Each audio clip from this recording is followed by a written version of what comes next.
شیریں، آج میں بہت خوش بھی ہوں اور ناراض بھی. خوش اس لیے کہ تم میرے گھر آئی اور ناراض اس لیے کہ اتنے لمبے عرصے بعد آئی. جانتی ہوں بہت مصروف ہو. یہ بتاؤ کہ مصروفیت کے بیچ میں اپنی زندگی گزارنے کا وقت بھی ملتا ہے کہ نہیں؟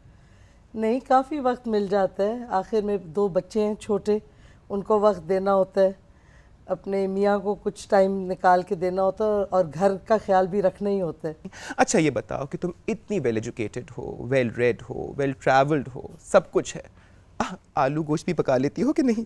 بڑا اچھا. اچھا.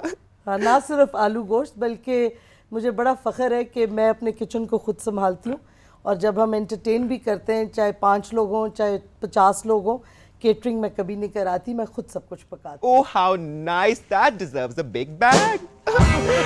اچھا یہ بتاؤ کہ اپنے گھر مجھے کب بلا رہی ہو کھانا کھلانے کے لیے؟ جب آپ آنا چاہو. ہائے، بس میں تو 4-6 کمٹمنٹس یہاں پر ہیں، تم جانتی ہو، فارغ ہوتے ہی تمہارے پاس آؤں گی. ضرور. اچھا بچے کیسے ہیں آج کل؟ بچے میرے خیر سے ٹھیک ٹھاک ہیں. میں نے سنا ہے کہ تم بچوں کے ساتھ مل کر موسیقی سیکھ رہی ہو. ہاں، تھوڑی بہت وقت گزارتے ہیں، ریلیکسیشن، کی بورڈ سیکھتے ہیں ہم. اوہ ہاؤ نائس! ہائے کاش میرے پاس وقت ہوتا تو میں بھی سیکھتی. اچھا شیریں، مجھے یہ بتاؤ کہ تم ڈیفینس کی اسپیشلسٹ ہو. Do you think how have we fared as defenders? میرے خیال میں اس میں کئی ایشوز آپ نے ریز کر دیے. نازی، آپ تو بہت سیریس ڈائلاگ کر رہی ہیں. بہرحال ایک تو آپ نے بات کی کہ ڈیفنس کی. یہ ضرور صحیح ہے کہ ہندوستان کے انٹرونشن سے ہم نے آدھا ملک کھویا، لیکن یہ بھی نہ بھولیے کہ کچھ ہماری اپنی غلطیاں بھی تھیں اس میں. The demonization of Islam is a systematic and organized effort of the Western media. تمہاری نظر میں ہمارا میڈیا اس پرسیپشن کو بدلنے کے لیے کیا کر سکتا ہے؟ ایک تو ہم Islam is so multifaceted, culturally so rich and diverse. دیکھیں نا، آپ کو پتہ ہے لیٹن امریکہ میں بھی ایک اسلامک ممالک ہے، Suriname.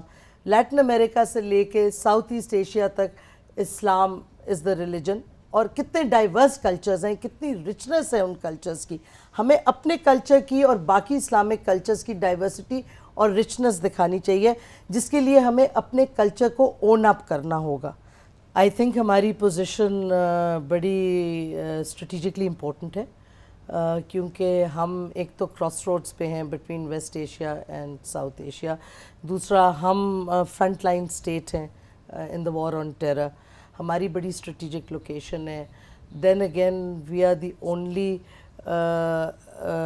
Muslim state that has the military capability to protect itself with its and we are also a nuclear weapon state جیسے کہ ہندوستان بھی ہے.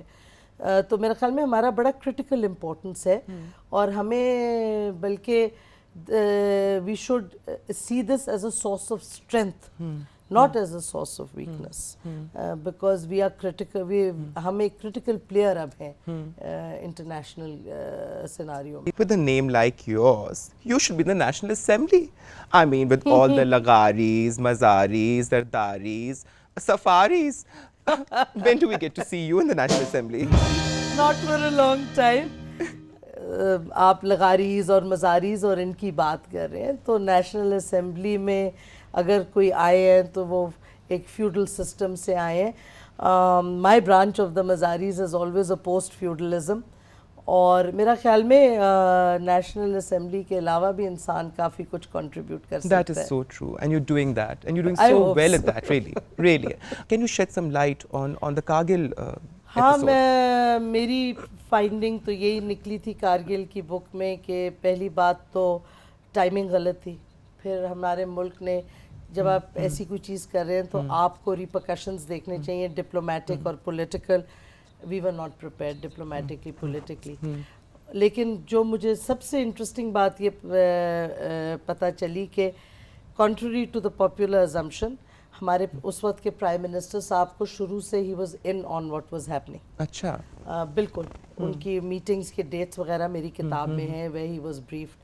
اگر انہوں نے اپنے کیبنٹ کو جون تک نہیں بتایا یا مئی تک نہیں، بگننگ آف جون تک نہیں بتایا، تو وہ ان کا قصور ہے. ایک ٹیکٹیکل ملٹری سکسیس کو میرے مائنڈ میں ڈپلومیٹک اور پولیٹیکل فیلئر کر دیا, اور ہندوستان جس کو ملٹری پینک اور ملٹری ڈیفیٹ آلموسٹ ہو رہی تھی, انہوں نے ایک ڈپلومیٹک اور پولیٹیکل وکٹری سکور کی پاکستان پہ, اور نتیجہ یہ ہوا کہ ہمیں سخت لاسز ہوئی ہیں, اور لاسز اس وقت ہوئی ہیں جب ہم وڈرا کر رہے تھے, کیونکہ انڈینز نے they did not live up to the agreement کہ they will not fire when us people are withdrawing. اور دوسرا آپ کو پتہ ہے immediately after that ہندوستان نے وہ ہمارے اٹلانٹک کے جہاز کو جو گرا دیا in our territory, اور ہم نے پتہ نہیں کیوں نہیں کچھ اس کا اسٹرانگ ایکشن لیا. اور ایک اور غلطی جو میرے نظروں میں تھی کہ جو واشنگٹن کا ڈیش تھا, اٹ واز ٹوٹلی ریڈیکولس, کیونکہ امریکہ ہندوستان پہ تو کوئی پریشر ڈال نہیں سکتا تھا, نہ ان سے کچھ کروا سکتا تھا, تو ہمیں فائدہ کیا ہوا واشنگٹن کے ڈیش سے, ایکسیپٹ کہ ہم نے ایک یونی لیٹرل وڈرال اور uni lateral sort of relinquish کیا سب کچھ, جو تھوڑا بہت ہمارا ملٹری ایڈوانٹیج اس وقت تھا. اچھا, پرویز مشرف کے بارے میں کچھ پوچھنا چاہوں گی میں تم سے. تمہارے بہت دوست ہیں, قریب سے جانتی ہو ان کو؟ نہیں, میرے بہت دوست تو نہیں ہیں. چلو دوست تو ہے نا, میں جانتی ہوں. جانتی ہو. ٹیل می, آج سے بہت سالوں پہلے, جب بہت سالوں پہلے اب تو لگتے ہیں, when he took over in 1999, 3 سال کا وعدہ کیا اور ایک روڈ میپ اناؤنس کیا, democracy, return to democratic order. Do you think he's upheld his promise? Well, you can see the glass is half full or half empty. Elections تو ہو گئے, local bodies کے بھی ہو گئے, یونیفارم وہی ہے, انہوں نے اپنی ایک لاجک دی اس پہ, اب 2007 کا انتظار کریں گے, بٹ بگننگز آف ڈیموکریسی تو آ رہی ہیں. بٹ ہمارا پہلے بھی ڈیموکریٹک کلچر کبھی اتنا اسٹرانگ رہا ہی نہیں. جب ہماری ڈیموکریٹک گورنمنٹس بھی آتی ہیں تو وہ پارلیمنٹ کو تو کبھی اسٹرینتھن نہیں کرتی, اپوزیشن سڑکوں پہ چلی جاتی ہے, گورنمنٹ کچن کیبنٹ سے اپنی حکومت چلاتی ہے. پارلیمنٹری اکاؤنٹیبلٹی اور parliamentary form of governance weak ہی رہتا ہے. تم تو اسٹریٹجک پلاننگ کرتی ہو, یہ بتاؤ کہ انڈیا پہ ہمیں کتنا اعتماد کرنا چاہیے؟ بالکل نہیں کرنا چاہیے. ہمیں انڈیا کو پہ ٹرسٹ کرنا تو بہت ہی حماقت ہوگی, کیونکہ ان کا دیکھیں نا, کوئی ٹرسٹ بلڈ اپ ہوتا ہے کسی چیز سے. ہسٹوریکلی اگر آپ دیکھیں ہمارا انڈیا کا ریلیشن شپ, تو there is no room to trust India at all. جب ضیاء الحق نے نو وار پیکٹ آفر کیا, ہندوستان سیاچن پہ حملہ کر گیا, تو آپ کس طرح ان کو ٹرسٹ کریں گے؟